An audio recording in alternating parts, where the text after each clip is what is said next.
Hello students, today we are going to cover one of the very important query of CA Inter student, that what should be the ideal approach to writing the answers in the audit paper to clear the CA exams effectively। तो देखिए student, दो तरीके के questions होते हैं, एक तो application based questions होते हैं, दूसरे डायरेक्ट क्वेश्चंस होते हैं। तो for the application based question for CA inter audit exam, तो सबसे पहले आपको ध्यान रखना है, 3 स्टेप फॉलो करना है। सबसे पहले तो आप फैक्ट्स लिखिए, जो भी क्वेश्चंस के फैक्ट्स हैं।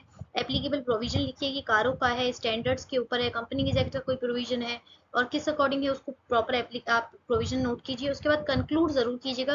तो इन तीनों ही स्टेप के इंडिविजुअल आंसर हैं।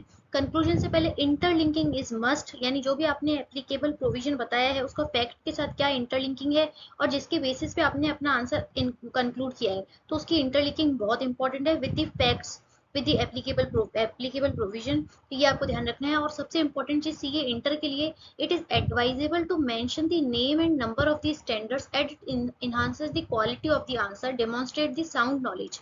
इसका मतलब है सीए फाउंडेशन में तो स्टूडेंट्स आपको पता होगा कि प्रोविजन कोड करना इतना इंपॉर्टेंट नहीं था, लेकिन सीए इंटर को ध्यान में रखते हुए यहाँ पे आईसीआई ने यही बताया है कि आप अगर स्टैंडर्ड का, प्रोविजन का नंबर, प्रॉपर नाम मेंशन करेंगे तो इसके मार्क्स पे भी, आंसर की क्वालिटी पे बहुत यहाँ पे फर्क पड़ता है। तो ये चीज आपको ध्यान में रखनी है।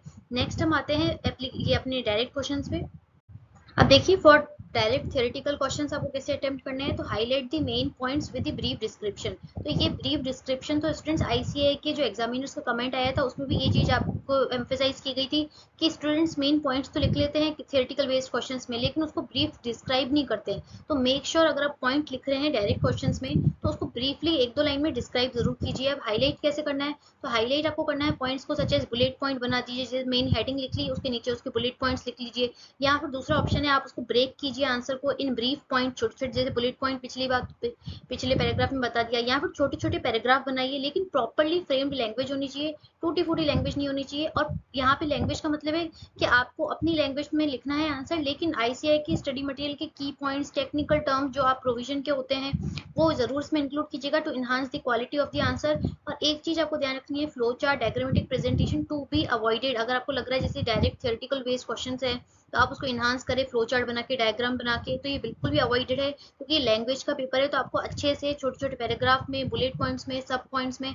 हेडिंग्स में, सब हेडिंग्स में ही अपना आंसर देना है। उसको अंडरलाइन करके मेन पॉइंट्स को आप अच्छे से प्रॉपर प्रेजेंट कीजिए, हाईलाइट कीजिए, ब्रीफ डिस्क्राइब कीजिए अगर पॉइंट्स लिख रहे हैं तो।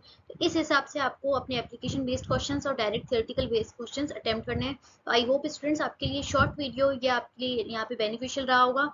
For more such content, please like and subscribe our channel. Thank you so much.